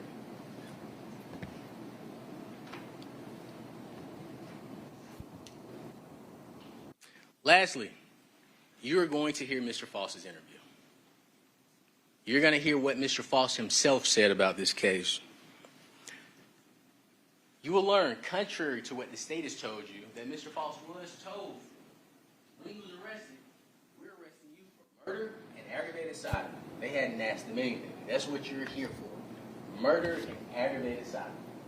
Mr. Faust is confused. He talks to him. He chooses to talk to him waive his rights because, of course, he's trying to figure out what the heck is going on.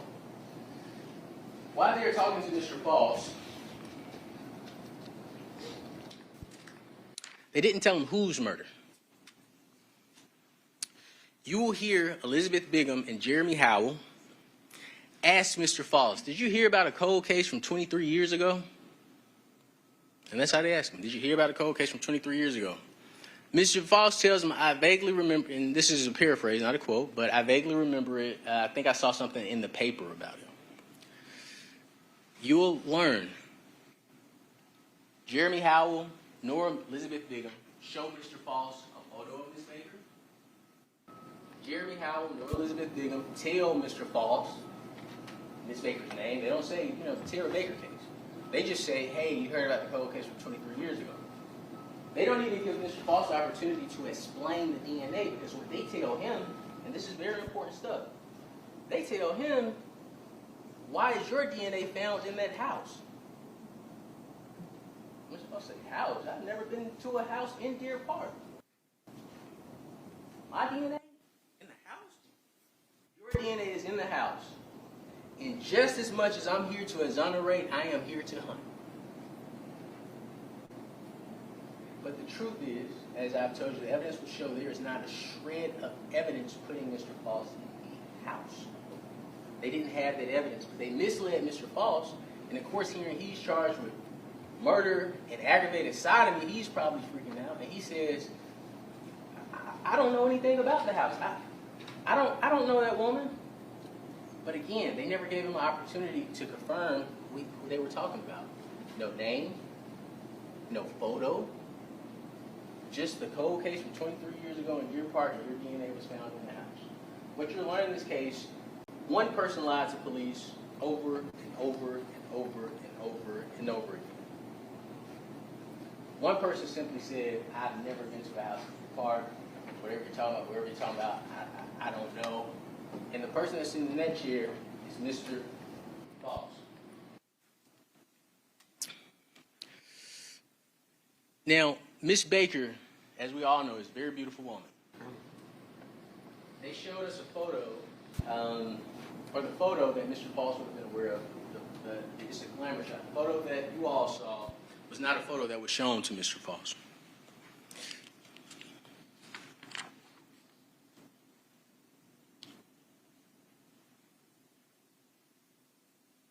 I do predict that the state, they may change this, I predict that the state is going to attempt to play for you an audio version of Mr. Faust's interview.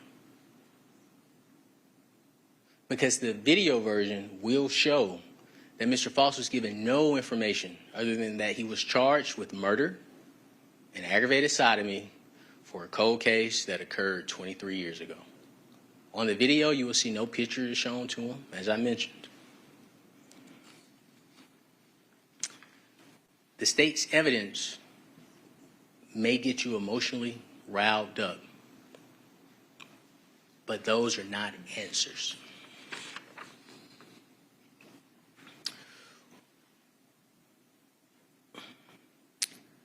I think this is significant for everybody to know. So in 2001, Mr. Melton is told, as I told you before, that Ms. Baker was sexually assaulted and they had DNA. saw the piece. But he knew. They told him in 2001, and that's when he came back with, I saw her 6 days before she passed away. When he was meeting with Elizabeth Bigham and Jeremy Howell, they told him, hey, we found another person's DNA in her body. And Mr. Melton's response was telling. Mr. Melton himself said, sounds like she was with someone else. Your Honor, objection again. This is evidence in the case. Ladies and gentlemen, I'm going to ask you to go into the jury room for one more moment. Please don't discuss the case.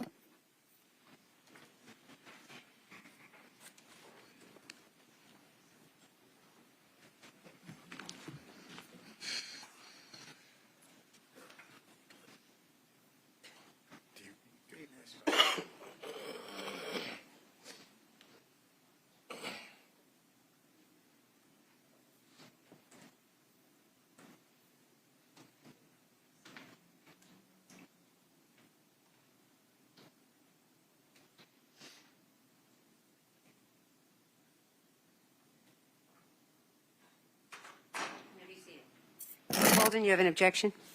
I do, Your Honor. Mr. Yalamanchili and I had talked in anticipation of us getting to this point over the weekend that since I had made opening statement, Pull that microphone towards you. Thank you.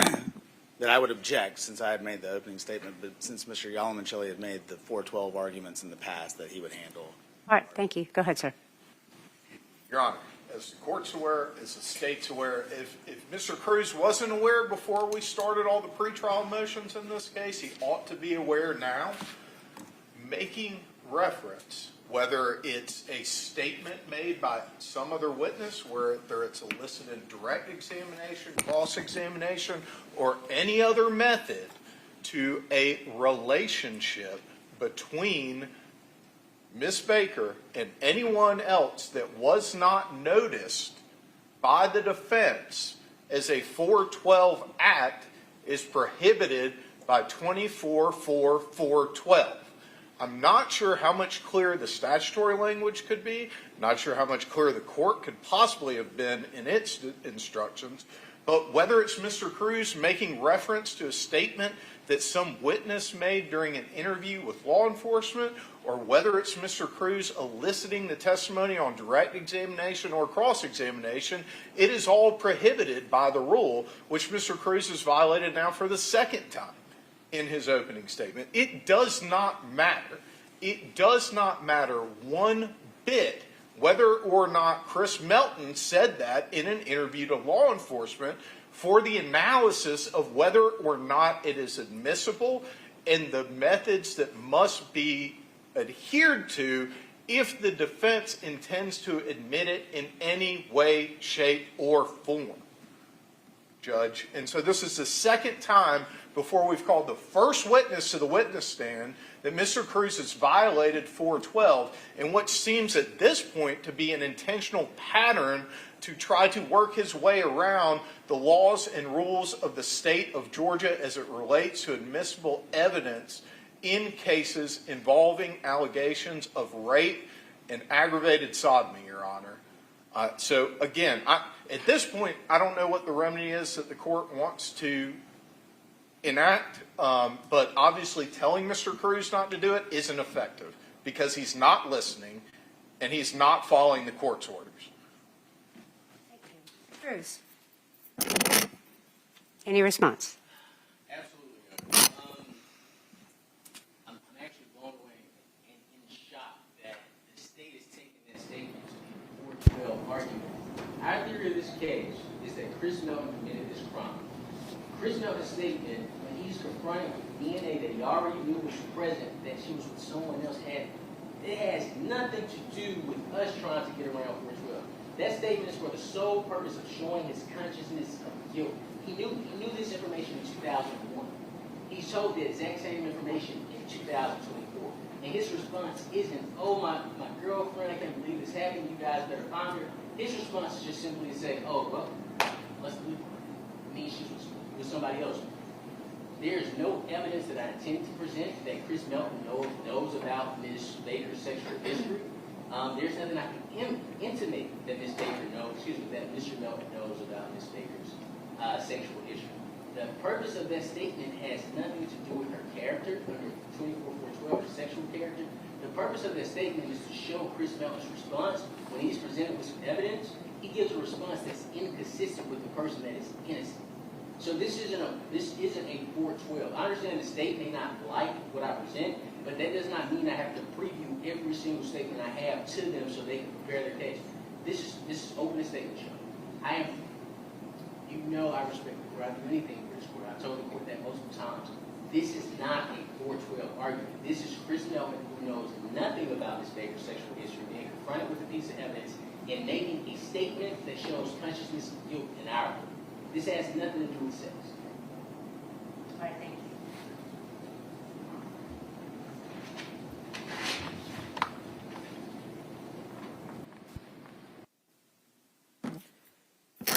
As this court has stated multiple times, this is the second time today, multiple times during hearings, that there is a process that must be adhered to in order to get the appropriate permission from the court to introduce statements, evidence that another party objects to. In this particular case, it is a 412 motion. We have talked about this over and over again. What I have said over and over again is that the defense has failed to file a motion under 412. The state did. The defense has failed to file a motion, and I've said many times that if the defense files a 412 motion, even though it's not timely, the court will consider it. There has been no motion filed. Mr. Cruz, you've been made aware many times that you are not to bring in this kind of statement. I mean, I realize I have said several times today that opening and closing arguments of the attorneys and arguments are not evidence, and I'm going to say it again when the jury comes out. But you've been told many times that in order to, I'm talking now, Mr. Cruz, thank you. You have been told many times that in order to present statements like that, ask for the admissibility of evidence like that, you have to file the proper motion. And the court may consider it even though it's not timely. As I just stated 10 minutes ago, I do find your statements to the jury to be avenues to circumvent 412. And it is not appropriate. I'm finding you in contempt of court. You have had the opportunity to explain yourself, and I'm finding you $1,000. And you are to present that $1,000 tomorrow morning by 9 a.m. Put it into the registry of the court. And that is my sanction for continuing to not abide by this court's orders. I don't know how many times we're going to have this, but it really can't happen again. $1,000 tomorrow morning by 9 o'clock. You may bring the jury up. Thank you.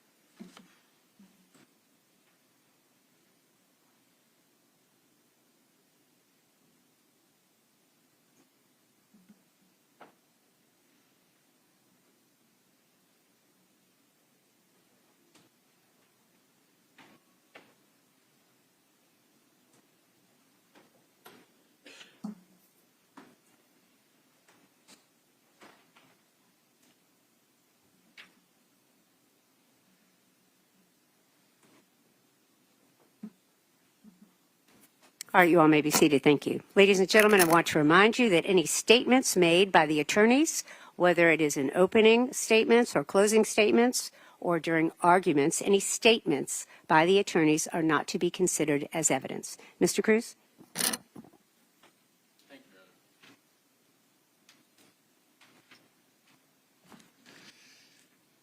At the end of this case,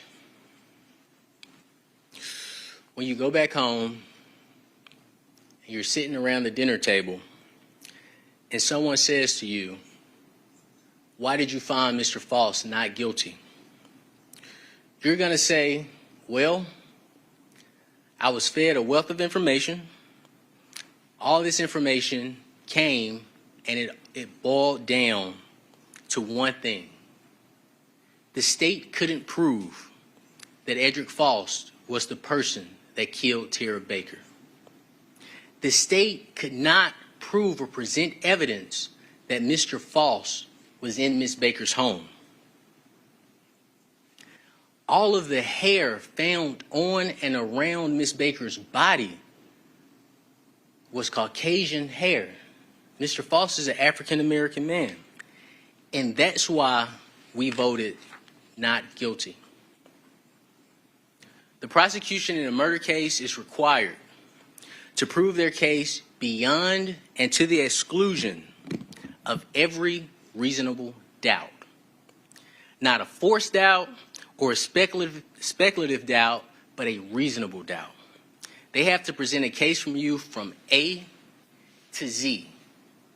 If A is Mr. Faust's DNA and Z is law enforcement's investigation, they never answer the question at G, at H, at I, at J, K. They don't answer the questions about Chris Melton. They don't answer the questions about the hair, even the hair found in her hand. If he did it, why would she have somebody else's hair in her hand? Why would she have non-African-American hair in her hand? If Mr. Faust did it, how would he get in and out of the house unseen? Why didn't anybody see a black male running through the neighborhood? If he did it, why would he take so much time cleaning up her apartment? He doesn't know who stays there. There are 3 bedrooms. If he's a stranger, why would he take that time to clean her apartment? This was a crime opportunity. You all swore to uphold the law, to hold the state to its burden. There is evidence here of reasonable doubt that Mr. Faust did not kill Ms. Baker. And it is not just sprinkled through this case. Reasonable doubt lives in this case. When you all have heard the evidence in this case, we're going to ask you to render a verdict of not guilty. In this nightmare for Mr. Faust, I am asking you individually and as a body to find Mr. Faust not guilty. Thank you. All right, thank you, counsel, for both parties. Ladies and gentlemen, we started a bit late today. It is certainly late. I am going to give you a lunch break, even though it is certainly late. I'm going to ask that you return here at 4 o'clock. We're going to try to get into a little bit of the case. I promised Dr. Waller that we would be gone by 5. I've kind of promised all of you that 5 o'clock is kind of our limit. There may be days where we go a little bit longer. There may be days where we go shorter. But I did promise Dr. Waller 5 o'clock today because I know he has an emergency at his house. So we're going to do that. But we're going to get into a